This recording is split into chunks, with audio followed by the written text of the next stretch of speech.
కూడి వచ్చిన పరిశుద్ధులు ప్రియులైన సహోదరులు సహోదరునికి ప్రభుత్వంలో ఉంది.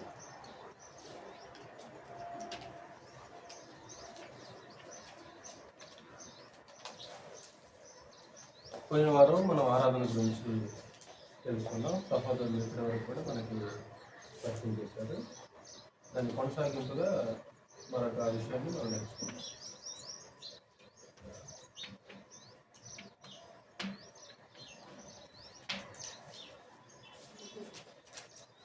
మార్కు సువార్త 7వ అధ్యాయంలో నుంచి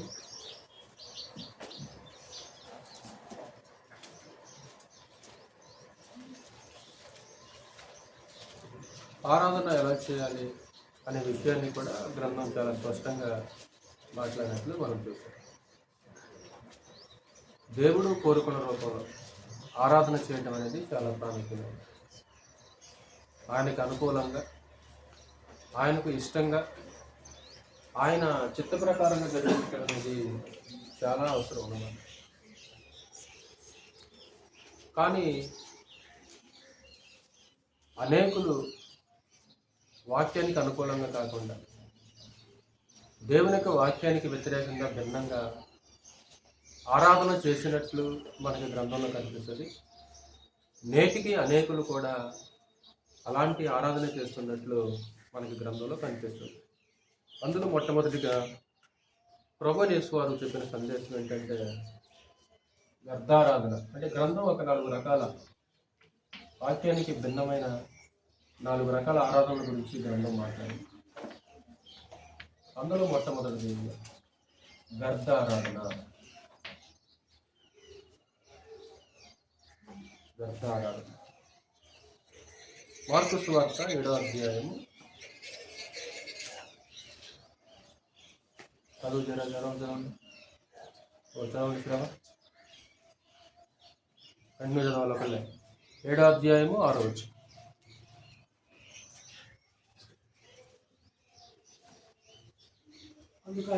అందుకైన వారితో ఇలాగూ చెప్పాను, ఈ ప్రజలు పెదవులతో నన్ను గణపరచుదురు గాని వారి హృదయము నాకు దూరముగా ఉన్నది. వారు మానవులు కల్పించిన పద్ధతులు దేవోపదేశములని బోధించుచు నన్ను వ్యర్థముగా ఆరాధించుదురు. అంటే వ్యర్థము అనే మాటకు అర్థం ఏంటి? వ్యర్థముగా ఆరాధించుదురు అంటాడు. వ్యర్థము అంటే నిరుపయోగం అంటారు. ఉపయోగము లేదు, నిరుపయోగము లేదు, నిరుపయోగం. అలాగే శూన్యం, అలాగే నిష్ఫలము, నిష్ఫలమైనది, నిరుపయోగమైనది, శూన్యమైనది, ఎలాంటి ఉపయోగం లేనిదే ఇది వ్యర్థారాధన. అంటే వారు వారు వారు నన్ను వ్యర్థముగా ఆరాధించుదురు. వారు నన్ను వ్యర్థముగా ఆరాధించుదురు అంటే ఏంటి? వ్యర్థారాధన ఎప్పుడు ఆరాధన వ్యర్థారాధన అవుతుంటుంది? ఆరాధన ఎప్పుడు వ్యర్థారాధన అయితే దాని ప్రకారంగా వచనం ప్రకారంగా అక్కడే ఉంది. ఆ వచనం ప్రకారంగా ఆరాధన ఎప్పుడు వ్యర్థారాధన అవుతుంది? 2 విషయాలు చెప్పాడు ఇక్కడ ప్రభువు యేసు వారు. ఎవరైతే ఆ 2 విషయాల ప్రకారంగా జరిగిస్తారో అది వ్యర్థారాధన తప్ప దేవుడు అంగీకరించే ఆరాధన కాదు. ఒకటి ఏమన్నా అక్కడ? పెదవులతో గణపరిచి, పెదవులతో గణపరిచి హృదయము దూరముగా ఉంచుకుంటే, కేవలం పెదవులతో గణపరిచి హృదయాన్ని దూరంగా ఉంచుకుంటే అది వ్యర్థారాధన అయిపోతుంది. 2, మానవులు కల్పించిన పద్ధతులు, మానవులు కల్పించిన పద్ధతుల ప్రకారం చేస్తే ఆరాధనలో దేవుని యొక్క అధికారం కాకుండా, దేవుని యొక్క వాక్యం కాకుండా మానవులు కల్పించినవి ఆరాధనలో ఉన్నామనుకో, మానవులు కల్పించినవి సంఘంలో ఉన్నామనుకో, అది ఏ ఆరాధన అయిపోద్దంటమా? వారు నన్ను వ్యర్థముగా ఆరాధించుదురు. వారు నన్ను వ్యర్థముగా ఆరాధించుదురు. ఎందుకు? ఒకటి, పెదవులతో గణపరచుదురు కానీ హృదయం ఎక్కడుంది? దూరంగా ఉంది. రెండు, ఏం చేస్తున్నారు? మానవులు కల్పించిన పద్ధతులు, దైవోపదేశములని బోధించుచు వారు నన్ను వ్యర్థముగా ఆరాధించు. అంటే పెదవులతో గణపరచదు. బహుశా ఈరోజు మనం ఎక్కువ చేస్తాం అనుకుంటా. ఇప్పుడు మత్స్యకళం వద్దు. మనం ఫస్ట్ పాయింట్ ఎవరు ఉంటారంటే ఎక్కువ మంది? ఎందుకంటే మన శరీరం ఎక్కడే ఉంటుంది, మన ఆలోచనలు ఎక్కడ ఉంటాయి?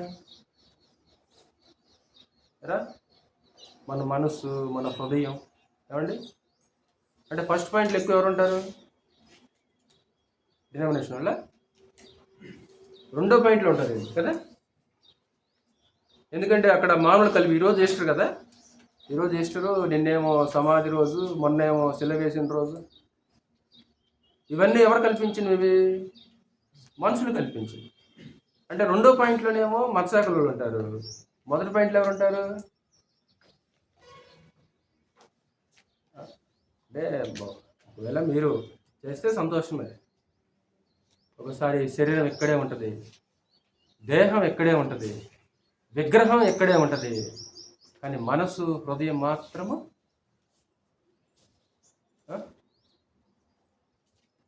ఒకసారి హృదయం దేవునికి దూరం అయిపోతాడు. హృదయం ఎక్కడ ఉండదు, తలంపులు ఎక్కడ ఉండవు, ఆలోచనలు ఎక్కడ ఉండవు, పాట మీద మనసు ఉండదు, వాక్యం మీద మనసు ఉండదు, రొట్టె మీద మనసు ఉండదు, ద్రాక్షరసం మీద మనసు ఉండదు. మనసు ఎక్కడికి వెళ్ళిపోద్ది, ఎక్కడికి వెళ్ళి మరలా వచ్చేస్తుంది, అలర్ట్ అయిపోద్ది. మరలా హృదయం ఎక్కడికి వెళ్ళిపోతే మరలా వచ్చేస్తుంది. ఈ ప్రజలు తమ పెదవులతో నన్ను గణపరచుదురు కానీ వారి హృదయము నాకు దూరముగా ఉన్నది. హృదయాన్ని ఎక్కడో ఉంచుకొని ఈ చొప్పున ఎన్ని వ్యర్థారాధన చేసాము మనం ఈరోజు. ఈ చొప్పున ఎన్ని ఆదివారాలు, ఎన్ని వ్యర్థారాధన చేసి హృదయమేమో వేటి మీద ఉంటుంది, శరీరం ఎక్కడుంటుంది? ఎన్ని ఆడుతుంటుంది, పెదాలు కదులుతుంటాయి, కానీ ఆలోచనలో మనసు. ఈ చొప్పున వ్యర్థారాధనలు ఎన్ని ఉంటాయరా మన లిస్టులో?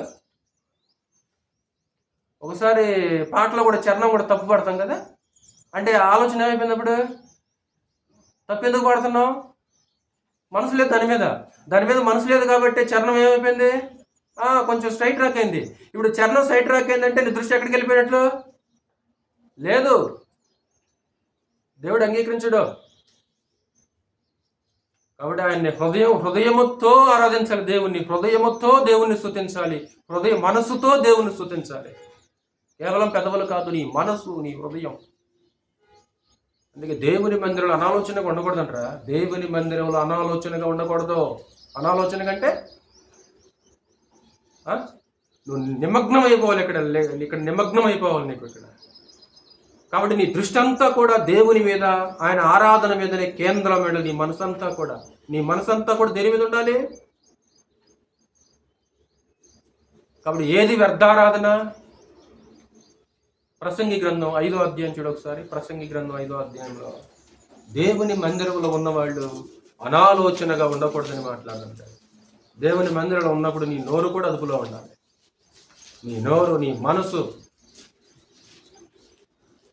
ప్రసంగి గ్రంథం 5వ అధ్యాయం 1వ వచనం. నీవు దేవుని మందిరమునకు పోవునప్పుడు నీ ప్రవర్తన జాగ్రత్తగా చూచుకొనము. దేవుని మందిరంలో నీ ప్రవర్తన జాగ్రత్త. నీ ఇష్టం, నీ ఇచ్చ నెరవేరకూడదు దేవుని యొక్క మందిరంలో. నీ ఆలోచన నెరవేరకూడదు దేవుని యొక్క మందిరంలో. తర్వాత బుద్ధిహీనులు అర్పించున్నట్లుగా బలి అర్పించుట కంటే సమీపించి ఆలకించుట శ్రేష్టము. ఏం ఆలకించాలిక? ఆలకించాల్సింది ఏంటిది? బుద్ధిహీనులు అర్పించినట్లుగా బలి అర్పించుట కంటే సమీపించి ఆలకించుట. ఏం ఆలకించాలి? ఒకసారి వెంటనే ప్రశ్న నేను అడిగాను అనుకో, తడబడుతుంటాం. అంటే తడబడుతున్నాం అంటే ఏం చేయట్లేదు శ్రవణ, మనం ఆలకించట్లేదు కదా. అవును, తడబడిపోతుంటాం అంటే ఆలకించట్లా. అదేంటి, చెవులు ఇక్కడే ఉన్నాయి, శరీరం ఇక్కడే ఉంది కదా. కాబట్టి దేవుని మందిరంలో ఉన్నప్పుడు అనాలోచనగా ఉండొద్దండి. నెక్స్ట్ 2వ వచనం చదువు ఒకసారి. 2వ వచనం, నీవు దేవుని సన్నిధిని అనాలోచనగా పలుకుటకు నీ హృదయమును త్వరపడనీయక నీ నోటిని కాచుకొమ్ము. నీవు దేవుని సన్నిధిని అనాలోచనగా ఉండకూడదు. అనాలోచనగా ఉండకూడదు. సీరియల్ ఎంత ఇంట్రెస్ట్గా చూస్తారా? పిల్లలు ఏమైనా శబ్దం చేస్తున్నాను కూడా టీవీ చూసేటప్పుడు, సీరియల్ చూసేటప్పుడు ఏం చేస్తారా వాళ్ళని? ఇక్కడ ఎవరైనా శబ్దం చేస్తున్నా పట్టించుకోం మనం కదా, అడగం, పిల్లల్ని అడగం, ఎవరిని అడగం అన్నమాట. వాడు తిరుగుతుంటాడు, లేస్తుంటాడు, వాడు ఆటలాడుతుంటాడు, వాడిని గద్దించం, ఏం చేయమన్నమాట.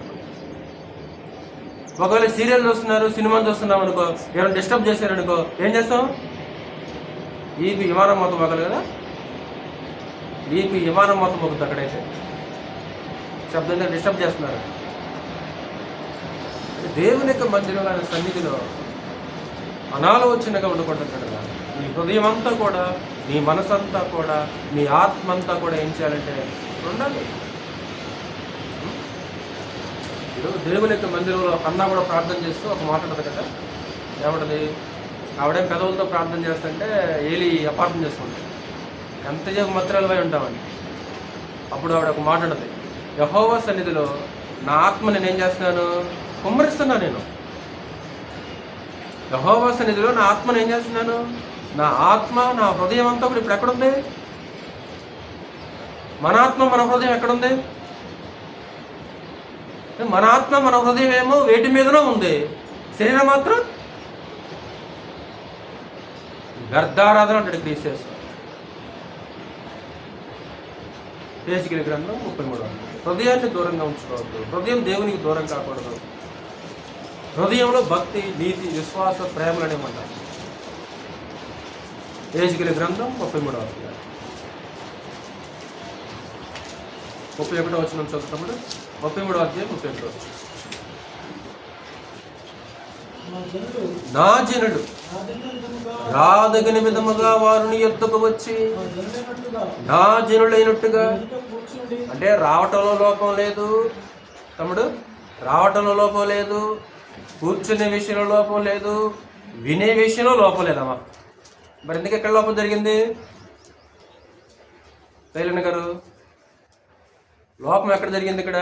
నా జనులు రాదగిన విధముగా నీ యొద్దకు వచ్చి, అంటే వచ్చే విషయంలో కానీ, కూర్చునే విషయంలో కానీ, వినే విషయంలో కానీ లోపం ఉందా? లేదంటాడు.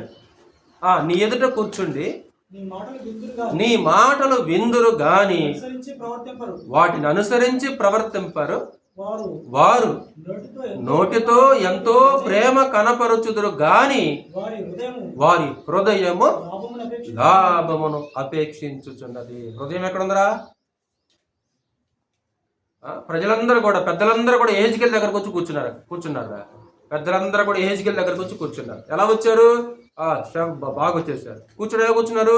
క్రమంగా కూర్చున్నారు. ఎలా విన్నారు? శ్రద్ధగా విన్నారు. అంటే 3 విషయాల లోపం ఉందా? లేదు. వచ్చే విషయంలో లోపం లేదు, కూర్చునే విషయంలో లోపం లేదు, వినే విషయంలో లోపం లేదు. కానీ వింటారు, కానీ వాళ్ళు ఏం చేయరు? వాళ్ళు అనుసరించి ప్రవర్తింపరు. ఎందుకని? వాళ్ళు కేవలం నోటితోనే ప్రేమ చూపిస్తున్నారు తప్ప వాళ్ళ హృదయం ఇప్పుడు ఎక్కడుంది? కూర్చుందేమో హెజ్కేలు దగ్గర, హృదయం ఎక్కడుంది? హృదయంలో నుండి ఈరోజు ఒకవేళ మనం పాట పడుతున్నాం అనుకోరా, ఆ పాట, ఆ భావం, ఆ గానం ఎక్కడి నుంచి రావాలి? వాస్తవానికి హృదయంలో నుండి రావాలి. హృదయంలో నుంచి పెదాల్లోనికి రావాలన్నమాట. హృదయము నిండి ఉండు దానిని బట్టి నోరు మాట్లాడినాడు ప్రభునేశ్వర్. గుర్తుందన్నమాట. హృదయము నిండి ఉండు దానిని బట్టి నోరు మాట్లాడు. అంటే ఇప్పుడు మనం మాట్లాడుతున్నాం అనుకో, వాసన ఎక్కడి నుంచి వస్తే ఆ మాటలు? హృదయంలో నుంచి వచ్చేది అనమాట. ఇప్పుడు మనం పాట పడుతుంటే కూడా ఆ పాట ఎక్కడి నుంచి రావాలి?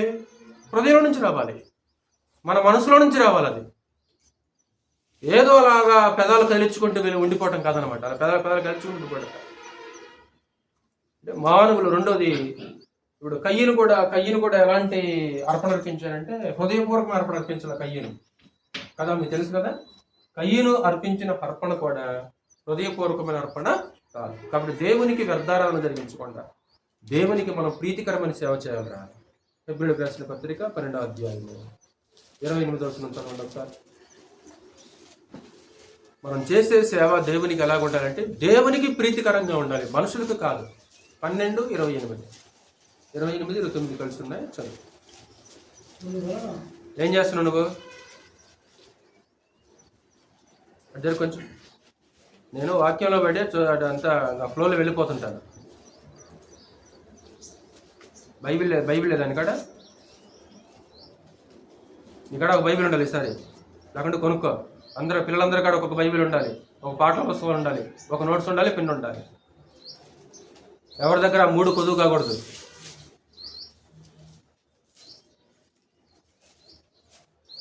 పన్నెండవ అధ్యాయము 28వ వచనం. అందువలన మనము నిశ్చలమైన రాజ్యమును పొంది దైవ కృప కలిగి ఉందము, ఆ కృప కలిగి వినయ భయభక్తులతో దేవునికి ప్రీతికరమైన సేవ చేయదము. ఈ పాయింట్ మనసులో పెట్టుకోండి సహోదరులారా. చూడండి అంత అద్భుతంగా మాట్లాడుతుంది అక్కడ. దేవునికి ప్రీతికరమైన సేవ అంటే మనం చేసేది దేవునికి ఎలా ఉండాలక? సత్యవతక ప్రీతిగా, ఇష్టంగా, ఆయనకి ఇంపుగా ఉండాలి. ఆయనకి నోవహు ఓడలో నుంచి బయటకు వచ్చిన తర్వాత బలిపీఠం కట్టి బలిర్పించాడు. అక్కడ ఒక పదం ఉపయోగించాడు, యెహోవా ఇంపైన సువాసన ఆగ్రానించి. అంటే నోవహు అర్పించిన బలి దేవునికి ఎలాగుంది? ఇంపుగా ఉంది, ప్రీతిగా ఉంది. అంటే ఇప్పుడు మనం చేసే ఈ సేవ దేవునికి ఎలా ఉండాలరా? ప్రీతిగా ఇష్టముగా. అలాగే రెండోది ఏమన్నాడు? మానవులు కల్పించిన పద్ధతులు దైవోపదేశములని బోధిస్తూ వారు నన్ను వ్యర్థముగా ఆరాధించుదురు. అంటే ఈరోజు ఎక్కువ ఏం చేస్తున్నారంటే మనుషులు కల్పనా కథలు, అంటే మనుషులు కల్పించినవి జరిగించడం మనం చూస్తాం. ఒకసారి మార్కు సువార్త 7వ అధ్యాయానికి వెళ్దాం. ఒకసారి చూడండి, మార్కు సువార్త 7వ అధ్యాయం. కొన్ని వచనాలు చదువుతుంటాను, మరలా నేను చదువుతాను, సహోదరులు కూడా చూడాలి. గ్రంథం చదివే ప్రతి ఒక్కరు కూడా చదువుతున్నప్పుడు మీరు చూడాలి. అందుకు ఆయన వారితో ఇలాగ చెప్పారు, ఈ ప్రజలు పెదవులతో నన్ను కనపరచుదురు కానీ వారి హృదయము నాకు దూరముగా ఉంది. వారు మానవులు కల్పించిన పద్ధతులు దేవోపదేశములని బోధించుచు నన్ను వ్యర్థముగా ఆరాధించుదురు అని వ్రాయబడినట్టు వేషధారులైన మిమ్మును గూర్చి యెషయా ప్రవచించినది సరియే. అంటే ఈ మాట ఎక్కడుంది? యెషయా గ్రంథంలో ఉంది. ఏమండి, యెషయా గ్రంథంలో ఉన్న మాటను ఇక్కడ ఏం చేస్తున్నాడు సీని గారు? యేసుక్రీస్తు వారు అక్కడ ఉన్న ప్రజలకు అప్లై చేస్తున్నాడు. అంటే యెషయా కాలంలో ఉన్న ప్రజలు ఎలా ఉన్నారండి? అంతే ఉన్నారు, ఇలానే ఉన్నారు కదమ్మా. యెషయా కాలంలో ఉన్న ప్రజలు ఇలాగున్నారు. యేసుక్రీస్తు కాలంలో ఉన్న ప్రజలు ఎలాగున్నారు? ఇలానే ఉన్నారు. నేటికి ఎలా ఉన్నారు ప్రజలు? నేటికి ఇలానే ఉన్నారు. అవునా? యెషయా చెప్పినది సరి. అంటే యెషయా కాలంలో ఒక మాట ఉంది, యెషయా కాలంలో ప్రజలు అంతే ఉన్నారు, ప్రభు కాలంలో ప్రజలు అంతే ఉన్నారు. నేటికి ప్రజలు ఎలాగున్నారు? అన్ని జనుల ఎందుకు వీళ్ళు దేవుని ప్రజలా? అన్ని జనుల వీళ్ళు దేవుని ప్రజలా? యెషయా అన్ని జనుల గురించి మాట్లాడా? దేవుని ప్రజల గురించి మాట్లాడా? దేవుని ప్రజల గురించి. యేసుక్రీస్తు అన్ని జనుల గురించి మాట్లాడా? యూదుల గురించి మాట్లాడారా? యూదుల గురించి. ఇప్పుడు నేడు అంటే ఈరోజు క్రీస్తు సంఘాలలో కూడా అనేక సంఘాలలో మానవులు కల్పించిన పద్ధతులు ఉన్నాయి, నేటికి ఉన్నాయి. అంటే అది వ్యర్థారాధన అయిపోతున్నది అంటారు. ఎప్పుడైతే మానవులు కల్పించిన పద్ధతులు అంటే వాక్యం ఉండదు. అది అంటే వాక్యంలో లేకుండా, బైబిల్లో లేకుండా ఒకవేళ మనిషి కనుక సృష్టిస్తుంది, దాని ప్రకారం మనం చేయకూడదురా. ఒకవేళ చేసామనుకో అది ఏ ఆరాధన అయిపోతుంటది? అది వ్యర్థమైపోద్ది, ఉపయోగం లేదు. నువ్వు ఎన్ని ప్రార్థనలు చేసినా, ఎన్ని కానుకలు అర్పించినా, ఎంత చేసినా సరే, నువ్వు ఒక చర్చి బిల్డింగే కట్టించావనుకో ఉపయోగం లేదు కదా. ఏం చేసినా సరే, అంటే వాక్యానికి భిన్నంగా దేవుని పేర మనం ఏం చేసినా సరే అది వ్యర్థారాధన అయిపోతుంది అనమాట. అంగీకరించడం ఆయన. అది 8వ వచనం. ఇంకా వాళ్ళు ఏం చేస్తారంట? మీరు దేవుని ఆజ్ఞను విడిచిపెట్టి మనుషుల పారంపర్యాచారమును గైకొనుచున్నారు. ఏమండి? దేవుని ఆజ్ఞను విడిచిపెట్టి మనుషుల పారంపర్యాచారమును గై కొనుచున్నారు. అంటే దేవుని మాట కంటే ఎవరి మాటకి విలువిస్తున్నారా? అంటే చాలా చాలా బాగా వేదన అండి ఒకసారి. అంటే అన్ని తెలిస్తే అన్నీ వింటారు, అన్నీ విన్నా సరే దేవుని వాక్యం కంటే వాళ్ళకి ఏది ప్రాముఖ్యం? మనుషుల యొక్క మాటలే ప్రాముఖ్యం, వారి ఆచరణే ప్రాముఖ్యం అన్నమాట. 9వ వచనం, మరియు ఆయన మీరు మీ పారంపర్యాచారమును గైకొనుటకు దేవుని ఆజ్ఞను బొత్తిగా నిరాకరించుదురు. అంటే దేవుని వాక్యమైనా సరే పక్కన పెడతారు, కానీ ఇవి మాత్రం మానుకోరు. నెక్స్ట్ మరలా 13వ వచనంలో ఉన్నాడు, మీరు నియమించిన మీ పారంపర్యాచారము వలన దేవుని వాక్యమును నిరర్థకము చేయుదురు, ఇటువంటివి అనేకములు మీరు చేయుదురని చెప్పాను. అంటే దేవుని వాక్యం ఏమైపోతుందిరా? ఎప్పుడైతే పారంపర్యాచారాలు మనుషులు గైకొంటారో దేవుని వాక్యము నిరర్థకమైపోతుంది, ఆయన వాక్యం మరుగున పడిపోతుంది, ఆయన వాక్యము కనుమరుగా, ఆయన వాక్యం ఏం చేస్తుందంటే అది కనబడకుండా పోతుంది. అక్కడ దేవుని యొక్క అధికారం ఉండదు, దేవుని యొక్క అధికారం ఏమాత్రం ఉండదు అనమాట. మనుషుల పారంపర్యాచారాలు, మనుషుల యొక్క ఆజ్ఞలు.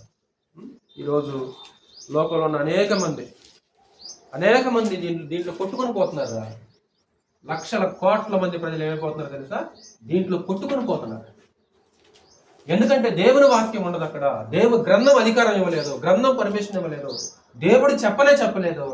కానీ దేవుని పేర, భక్తి పేర ఈరోజు మనుషులు కల్పించిన పద్ధతులు, మానవ పారంపర్యాచారాలే ఈరోజు ఎక్కువగా జరిగించడం లోకంలో మనము చూస్తుంటాం అన్నమాట.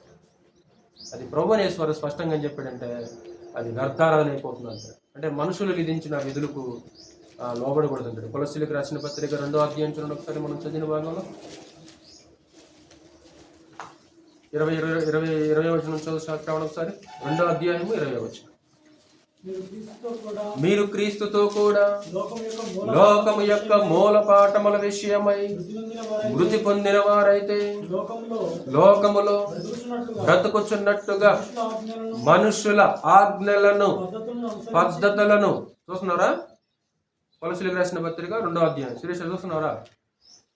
మనుషుల ఆజ్ఞలను, పద్ధతులను అనుసరించి చేత పట్టుకొనవద్దు, రుచి చూడవద్దు, ముట్టవద్దు అని విధులకు మీరు లోబడనేలా అవన్నీ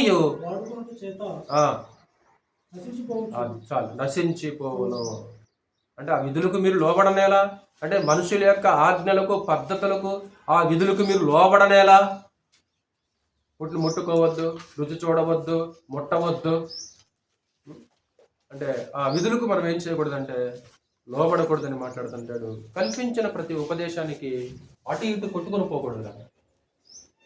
మానవులు కల్పించిన కదా, కల్పించిన ప్రతి ఉపదేశానికి అటు ఇటు కొట్టుకొని పోకుండా దేవుని వాక్యం పట్ల ఏం చేయాలంటే ఒక స్థిరత్వం అనేది మనలో ఉండవలసిన అవసరత ఉంటుందన్నమాట. కాబట్టి యేసుక్రీస్తు వారు పరిచయం చేసిన ఒక ఆరాధన ఏంటంటే అది వ్యర్థమైన ఆరాధన అంటారు. రెండవది తెలియని ఆరాధన. ఎవరు చేశారు ఇది? తెలియని ఆరాధన అంటే ఎవరికి ఆరాధన చేస్తున్నారో తెలియదు. అసలు ఆరాధన ఎవరో చేస్తున్నారో వాళ్ళకే తెలియదు. ఉన్నారు అలాంటి గ్రంథంలో కూడా ఉన్నారు.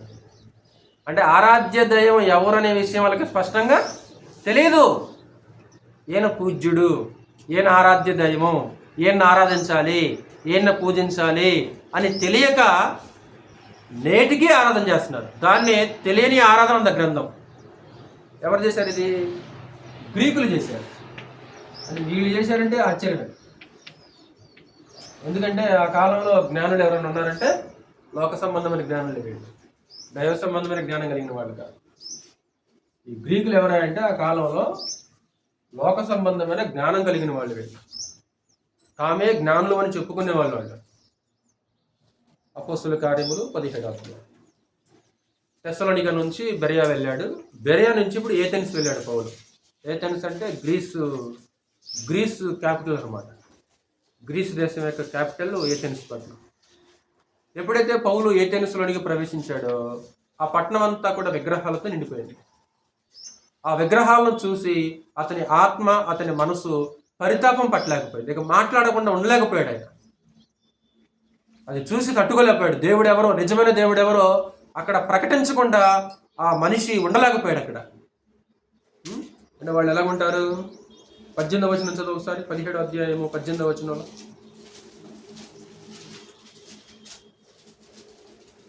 అపోస్తుల కార్యములు 17వ అధ్యాయం 18వ వచనం. ఎపికూరియల్లోను స్తోయికుల్లోను ఉన్న కొందరు జ్ఞానులు ఆ పదం కోసమే. ఎవరంట వాళ్ళు? జ్ఞానులు. జ్ఞానం ఉంది కానీ, లోక సంబంధమైన జ్ఞానం ఉంది కానీ దేవుడు ఎవరో వాళ్ళకి తెలియదు. ఆరాధ్య దైవం పూజ్యుడు ఎవరో వాళ్ళకి తెలియదు.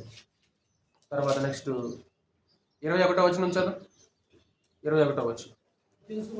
ఏథెన్సు వారందరూ అక్కడ నివసించు పరదేశులను ఏదో ఒక క్రొత్త సంగతి చెప్పుట యందును వినుట యందును మాత్రమే కాలము గడుపుచుండువారు పౌలు అరేయొపగు మధ్య నిలిచి చెప్పినదేమనగా, ఏథెన్సు వారలారా, సమస్త విషయములలో అతి దేవతా భక్తి గలవారై ఉన్నట్టు.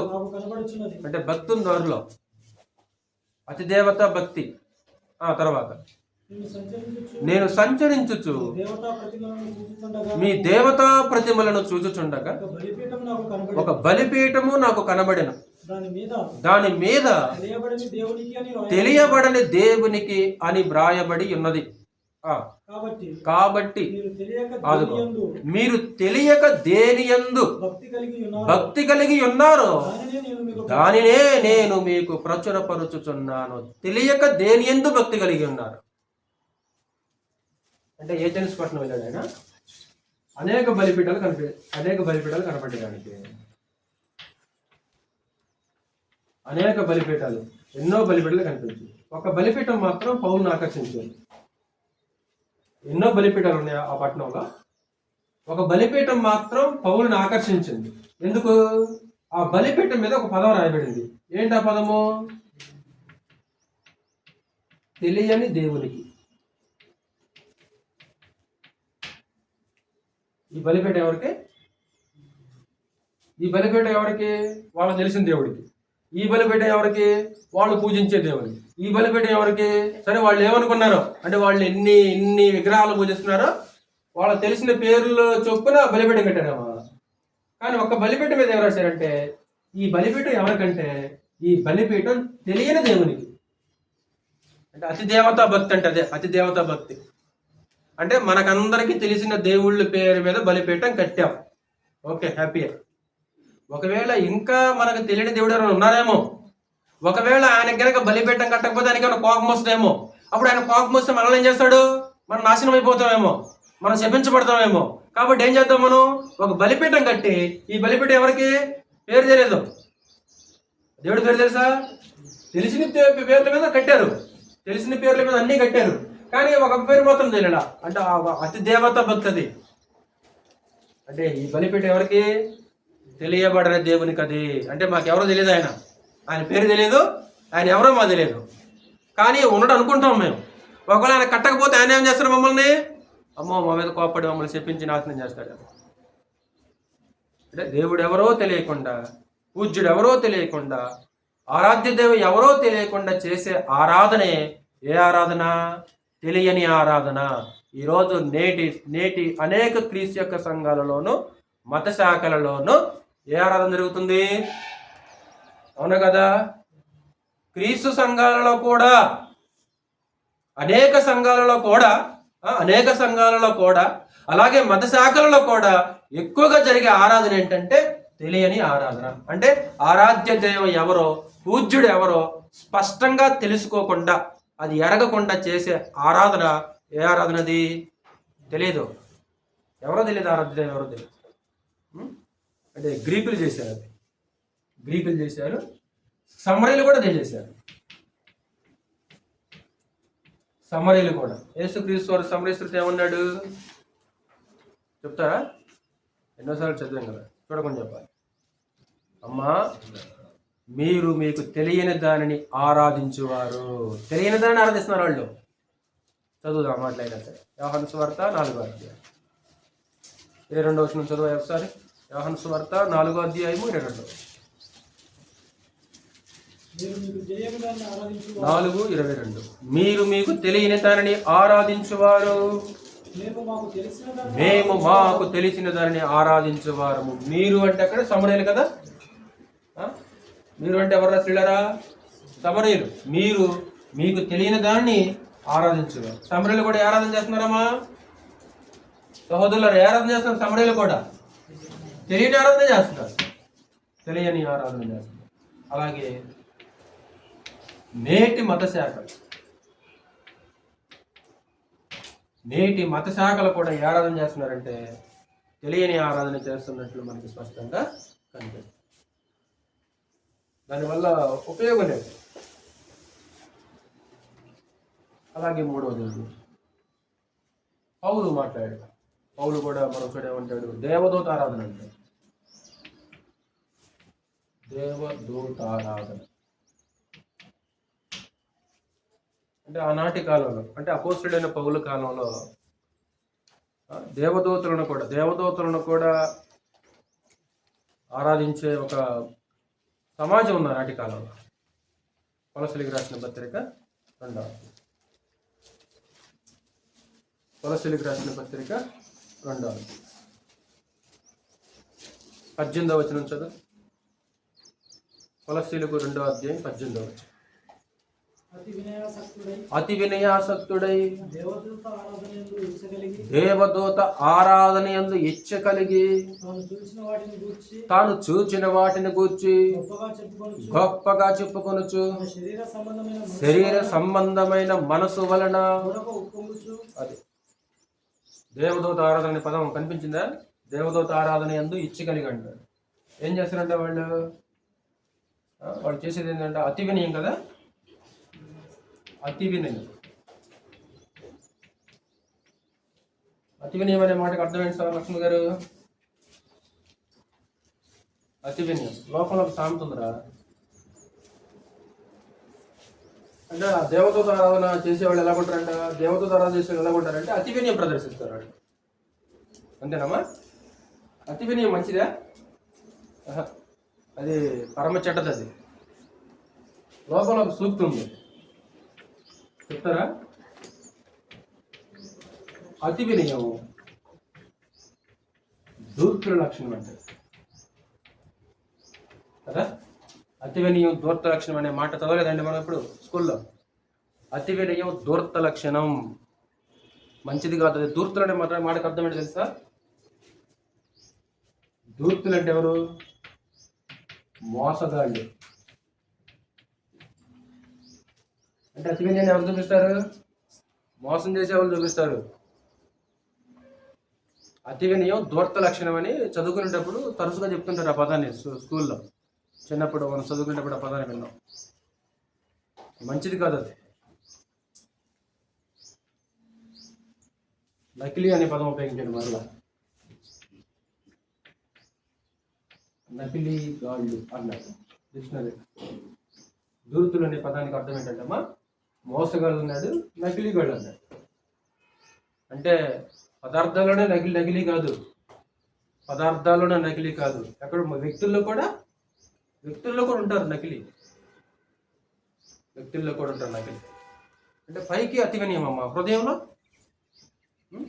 హృదయంలో నిజాయితీ కానీ, హృదయంలో యథార్థత కానీ ఉండదు.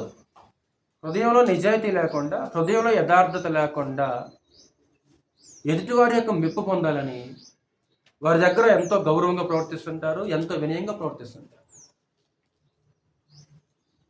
వాళ్ళు ఎవరంటే ధూర్తులు. వాళ్ళు ధూర్తులు. వాళ్ళు అతి వినయాసక్తుడై, హృదయంలో ఏ మాత్రం కూడా యథార్థత లేదు, పైకి మాత్రం ఎంతో వినయంగా, ఎంతో తగ్గింపు కలిగి, ఎంతో గౌరవిస్తున్నట్లు చూపిస్తారు. అది ధూర్తుల యొక్క లక్షణం అనే మాట మనకి సమాజంలో వినిపిస్తుంది. కాబట్టి దేవదూత ఆరాధన ఎందు ఇచ్చగలిగిన మనుషులు ఏం చేస్తారు? అతి వినయం చూపిస్తుంటారు. వాళ్ళు రెండు ఏం చేస్తారు వారు? వాళ్ళు ఏం చేస్తారు? చూడని వాటిని గూర్చి గొప్పగా చెప్పుకుంటారు. కింద పుట్టినట్లు ఏమన్నాడు? చూసిన వాటి దగ్గర కింద ఏమన్నాడు? చూడని వాటిని గూర్చి గొప్పగా చెప్పుకుంటారు. అలాగే 3 వాళ్ళు ఏం చేస్తారంట? శరీర సంబంధమైన మనసు వలన ఉప్పొంగుతుంటారు. శరీర సంబంధమైన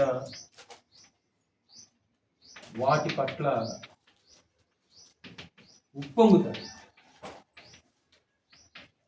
శరీర సంబంధమైన ఏంటంటారా? చివరిలో జరగండి. తన శరీర సంబంధమైన మనసు వలన ఓరక ఉప్పొంగిపోవటం అంటే ఉప్పొంగటం. వీటిని బట్టి ఆ శరీర సంబంధమైన మనసు, ఆ శరీర సంబంధమైన వాటిని బట్టి ఏం చేస్తారంటే కోట మనుషులు ఉప్పొంగిపోతుంటారు. ఆ శరీర సంబంధమైన వాటి గురించి గొప్పగా చెప్పుకుంటుంటారు, హెచ్చించుకుంటారు. వాటిని బట్టి తమ హెచ్చించుకోవటం, వాటి గురించి గొప్పగా చెప్పుకోవటం. అంటే దేవదూత ఆరాధన పట్ల ఇచ్చగలిగిన మనుషులు వాస్తవానికి ఆ కాలంలో ఉన్నారు. అండ్ ఇంకా వాళ్ళు ఏం చేస్తారంటే తాము చూడని వాటిని గురించి గొప్పగా చెప్పుకుంటారు. యెహెజ్కేలు గ్రంథం 13వ అధ్యాయం.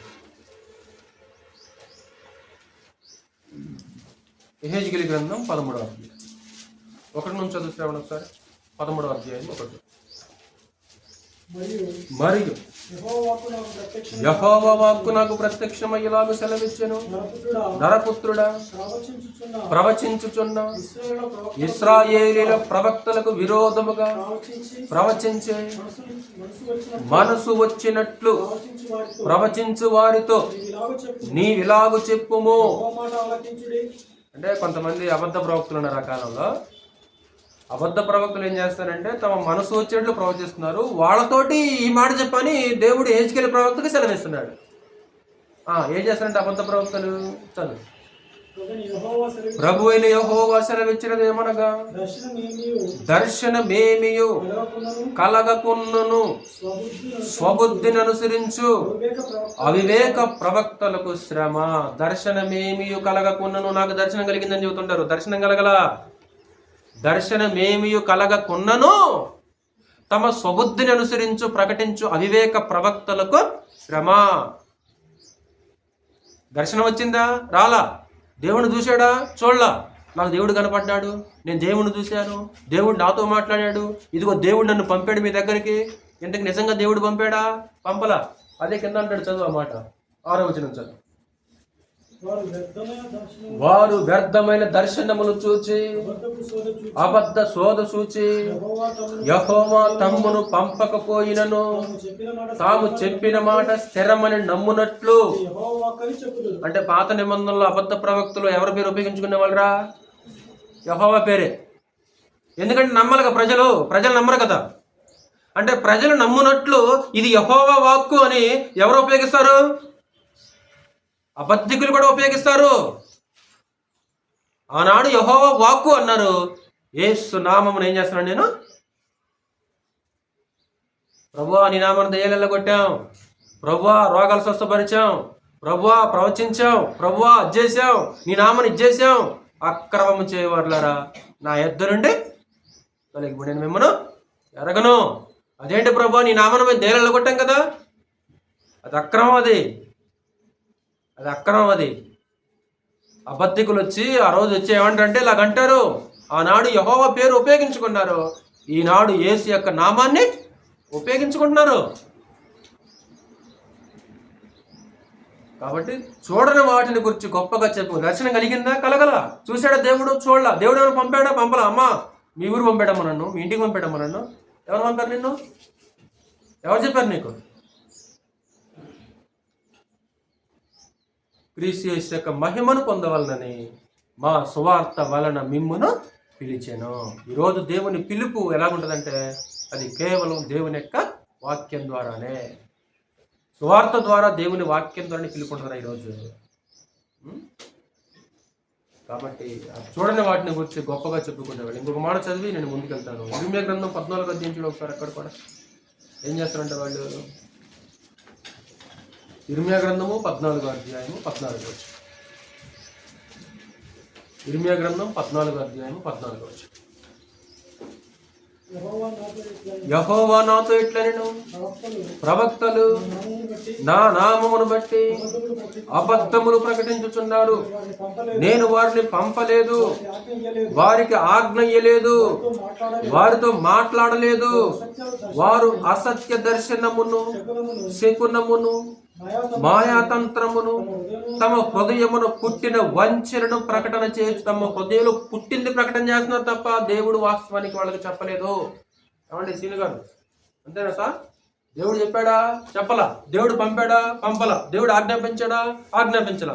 మాట్లాడమని సెలవిచ్చాడా? సెలవీయలా. మరి ప్రకటిస్తున్నారు కదా అంటే వారు తమ హృదయంలో పుట్టింది చేస్తున్నారు. వాళ్ళ యొక్క సొంత ఇచ్చల నుంచి, సొంత ఆలోచన నుంచి పుట్టిన మాటే తప్ప అది దేవుడు పలికించిన మాట కాదు. కాబట్టి అతి విన్యాసక్తులై చూడని వాటిని గురించి గొప్పగా చెప్పుకుంటూ ఆ శరీర సంబంధమైన మనసు వలన ఊరకు ఉప్పొంగే వాళ్ళు ఏం చేస్తుంటారు? కాలంలో దేవదూత ఆరాధన చేస్తుంటారు. దేవదూత ఆరాధన. వాస్తవానికి దేవదూతుల యొక్క పాత్ర ఏంట్రా చెప్పాలి. వాస్తవానికి దేవదూతుల పాత్ర ఏంటి? దేవదూతలు ఎక్కడన్నా ఆరాధన కోరుకున్నారా? పాత నిబంధన కానీ క్రొత్త నిబంధన కానీ, క్రొత్త నిబంధన కానీ ఎక్కడ దేవదూతలు ఆరాధన కోరుకోలేదు. ఇంతకీ దేవదూతల పాత్ర ఏంటి చెప్పాలి. పరిచారకులు కదా వాళ్ళు, అవునా? పరిచారకులు. రెండోది ఏమంటాడు? సేవకులు అంటాడు. వీరందరూ రక్షణ అయిన స్వాస్థ్యం పొందబో వారికి పరిచారం చేయటికి పంపబడిన సేవకులైన ఆత్మలు కారా. దేవదూతలు ఎవరంటే సేవకులు. ఒకరోజు ఆ ప్రకటన గ్రంథం రాసిన యోహాను కదా, ఆ దర్శన రూపంలో అంతా చూపిస్తున్నాడు యోహాను దూత ద్వారా. ఒకరోజు అదంతా చూసిన తర్వాత యోహాను చివరిలోకి వచ్చేసరికి దూత పాదాల మీద పడి నమస్కారం చేయబోతున్నాడు. యోహాను దూత పాదాల మీద పడి నమస్కారం చేయబోతున్నాడు. దూత ఏం చేసినాడు తెలుసా? వద్దు, నేను కూడా నీలాంటి ఒక సహదాసుడు, నేను కూడా నీలాంటి ఒక దాసుడిని. ఎవరికి నమస్కారం చేయాలి? దేవునికే. ఎవరు కాళ్ళు పట్టుకోవాలి? దేవునికి తప్ప ఎవరి కాళ్ళ మీద మనము పడకూడదు. కొంతమంది తెలియక మనుషుల యొక్క ఆశీర్వాదం తీసుకుంటారు. వద్దు. గౌరవించవచ్చు వాళ్ళని, సన్మానించవచ్చు వాళ్ళని, అభిమానించవచ్చు వాళ్ళని, ప్రేమించవచ్చు వాళ్ళని. కానీ మనం సాగిలపడి నమస్కారం చేసి కాళ్ళు పట్టుకోవలసిన ఏకైక వ్యక్తి ఎవరు? ఆ పరలోక తండ్రి మాత్రమే. కొంతమంది తెలియక ప్రార్థన వాళ్ళు కూడా శవానికి కూడా కాళ్ళ కాడ నమస్కారం చేస్తారండి. శవం దగ్గరికి వెళ్ళి ఏం చేస్తారా? లేరా కొబ్బరికాయలు కొట్టు. ఏంటి అసలు అది? అంటే వేరే వాళ్ళు చేసేది వేరే సంగతి అండి. వేరే వాళ్ళ గురించి బాధ కాదు. ఇప్పుడు ఎవరు చేస్తే బాధరా? వేరే వాళ్ళు చేస్తే మనకెందుకు బాధ? అన్ని జనులు చేస్తే బాధ ఎందుకు? దేవుని నమ్మిన వాళ్ళు, దేవుని ఎరిగిన వాళ్ళు కూడా ఆడికెళ్ళి శవం దగ్గరికి వెళ్ళి కళ్ళకద్దుకోట, కాళ్ళు కొట్టుకుని కళ్ళకద్దుకోట. ఏంటది? శవం. అది ఇంక ఉపయోగం లేదు. అది శవంతో వన్ అనేది తిరిగి మరలా చేరిపోద్ది కదా, అంటే వెళ్ళిపోవాలన్నమాట, అంతే.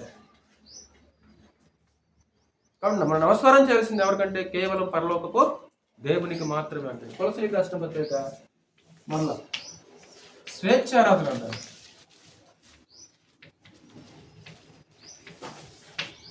స్వేచ్ఛారాధన 2వ అధ్యాయం 23వ వచనం చదువు ఒకసారి. కొలసీలకు రాసిన పత్రిక 2వ అధ్యాయం 23వ వచనం. అట్టివి స్వేచ్ఛారాధన విషయంలోను. స్వేచ్ఛారాధన అంటే ఏంటి? స్వేచ్ఛారాధన అంటే స్వేచ్ఛారాధన. Very good. అంటే తమకు మనసుకు వచ్చినట్లు తమ ఇష్టదైవాన్ని పూజించడం, అంతే కదరా? అంటే తమ ఇష్టదైవాన్ని పూజించడం, తమకు నచ్చినది తమ ఇష్టాన్ని జరిగించుకోవడం స్వేచ్ఛారాధన.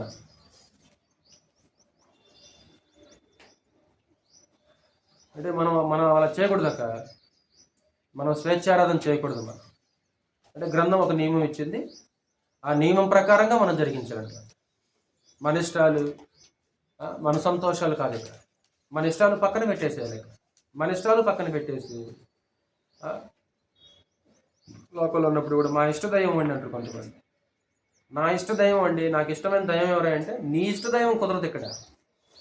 ఒకవేళ నీ ఇష్ట దైవాన్ని నువ్వు పూజిస్తున్నావు అంటే నువ్వు ఏ ఆరాధన చేస్తున్నావు? నువ్వు స్వేచ్ఛారాధన చేస్తున్నావు. నువ్వు దేవునికి అనుకూలమైన ఆరాధన చేయట్లేదు. మా ఇష్ట దైవం అండి ఈయన అంటే తమ ఇష్ట దైవాన్ని తమ మనసుకు వచ్చింది తమకు తోచింది చేసే ఆరాధనే స్వేచ్ఛారాధన. కాబట్టి మన ఇష్టం కాదు. ఇక ప్రభుని యేసు వారు కూడా భూనివాస కాలంలో ఏమన్నాడో తెలుసు కదా మీకు. ప్రభుని యేసు వారు తన భూనివాస కాలంలో ఎవరిష్టం నెరవేర్చాడక? ఎవరిష్టం నెరవేర్చాడు? ఎవరి సంతోషం గురించి ఆలోచించాడు? ఎవరి ఇష్టం గురించి ప్రభు ఆలోచించాడు? యోహాను సువార్త 8వ అధ్యాయం చూడు ఒకసారి.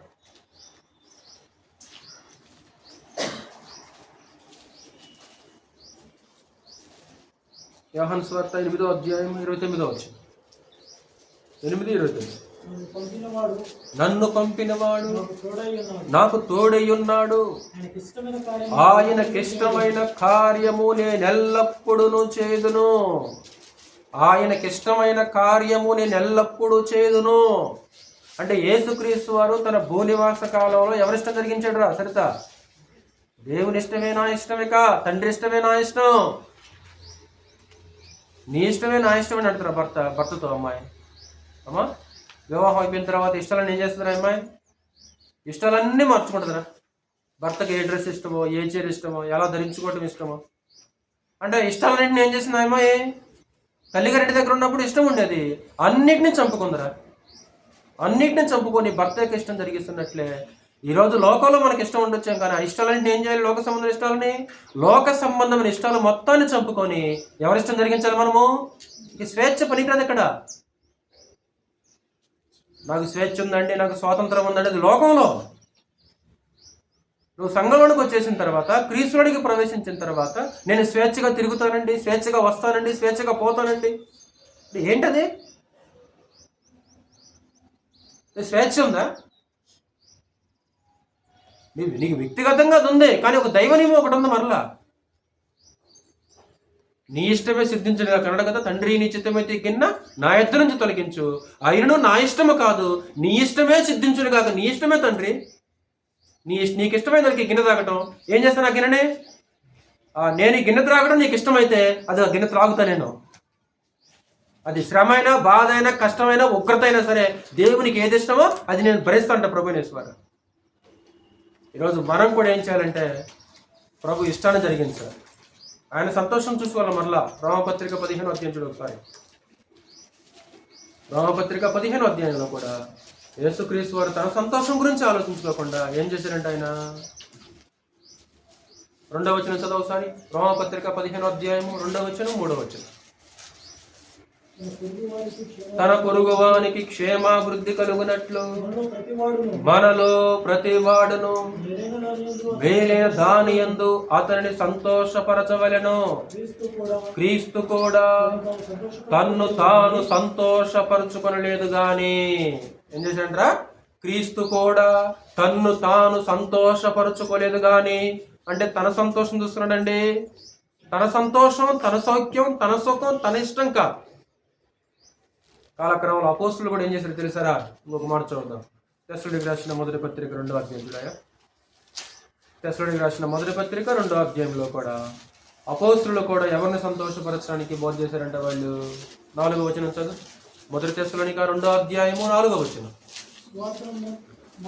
సువార్తను మాకు అప్పగించుటకు యోగ్యులమని దేవుని వలన ఎంచబడిన వారమై మనుషులను సంతోషపెట్టు వారము కాక మన హృదయములను పరీక్షించు దేవునినే సంతోషపెట్టు వారమై బోధించుచున్న. మనుషులను సంతోషపెట్టుట కాక. ఈరోజు మనుషులు సంతోషపెట్టడం ఎక్కువైపోయిందండి. ఎరా వాళ్ళు ఏమనుకుంటారో, వీళ్ళు ఏమనుకుంటారు? మనుషుల యొక్క ఇష్టం మనుషులు సంతోషపెట్టడం కాదు. కాబట్టి దేవునినే సంతోషపెట్టుట 4వ అధ్యాయం ఒకసారి మరలా 4వ అధ్యాయము 1-2 వచనాల్లో కూడా వాళ్ళు కూడా ఎవరిని సంతోషపరిచారంట? మెట్టుకు సహోదరులారా, ప్రభువైన యేసు ద్వారా మీకు ఇచ్చిన ఆజ్ఞను మీరెరుగుదురు కాగా మీరు ఎలాగూ నడుచుకొని అంటే మేము ఎలాగైతే దేవుణ్ణి సంతోష పెట్టడానికి బోధిస్తున్నామో ఇప్పుడు మీరు కూడా ఏం చేయాలరా? అమ్మా సంఘంతో మాట్లాడుతున్నాడు తెస్సలోనికీయుల సంఘంతో. 2వ అధ్యాయంలోనేమో అతను ఎవరిని సంతోషం పెట్టాడో రాశాడు. ఇప్పుడు వాళ్ళకేం చేస్తున్నాడు? ఒక హెచ్చరిక ఇస్తున్నాడు. మీరు కూడా ఏం చేయాలి? మీరు కూడా దేవుని సంతోష పెట్టాలి. మీరు ఆయన సంతోషపరచాలి, ఆయన సంతోషపెట్టాలి. అంతే తప్ప స్వేచ్ఛారాధన చేయకూడదు. నీ ఇష్టం, నీ సంతోషం నీ ఇష్టం కాదు. నాదాబు అబీహులు చేసింది స్వేచ్ఛారాధనేనా? ఎలా తెలుసుగా మీకు? ఏం చేశారంటారు అక్కడ? నాదాబు అబీహులు ఏం చేశారు? నాదాబు అబీహులు స్వేచ్ఛగా చేశారా, దేవుని యొక్క నియమం ప్రకారం చేశారా? స్వేచ్ఛగా కదా. యెహోవా తమకు ఆజ్ఞాపింపని వేరొక ఆజ్ఞని, అంటే తెమ్మని దేవుడు ఆజ్ఞాపించాడా? ఆజ్ఞాపించాల. ఆయన ఆజ్ఞాపించిన దాన్ని చేశాడు. అంటే వాళ్ళు ఏం చేశారు? స్వేచ్ఛగా.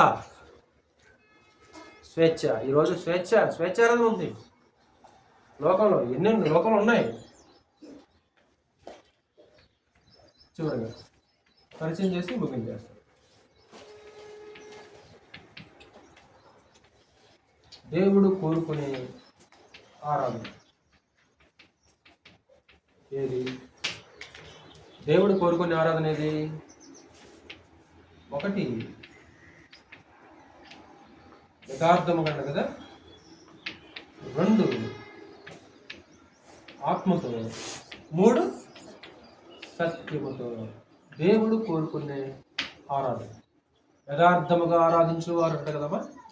యథార్థముగా ఆరాధించేవారు ఆత్మతోనూ సత్యముతోనూ తండ్రిని ఆరాధించు కాలము వచ్చుచున్నది, అది ఇప్పుడునూ వచ్చేయున్నది. తన్ను ఆరాధించువారు అట్టివారే కావాలని ఎవరు కోరుచున్నారు? తండ్రి కోరుచున్నాడు. అంటే దేవుడు కోరుకునే ఆరాధన. ఇవన్నీ దేవుడు కోరుకునే ఆరాధన కాదురా. ఇవి దేవుడు కోరుకునే ఆరాధన కాదు. దేవుడు కోరుకునే ఆరాధన ఏంటంటే చదువు చూడు ఒకసారి. యోహాను సువార్త 4వ అధ్యాయం చూడు ఒకసారి. యోహాను సువార్త 4వ అధ్యాయం నేను చదువుతాను 22 నుంచి. 4వ అధ్యాయము 22 నుంచి. మీరు మీకు తెలియని దాన్ని ఆరాధించేవారు, మేము మాకు తెలిసిన దాన్ని ఆరాధించేవారు. రక్షణ యూదుల నుండియే కలుగుచున్నది. అయితే యథార్థముగా ఆరాధించేవారు ఆత్మతోనూ సత్యముతోనూ తండ్రిని ఆరాధించు కాలము వచ్చుచున్నది.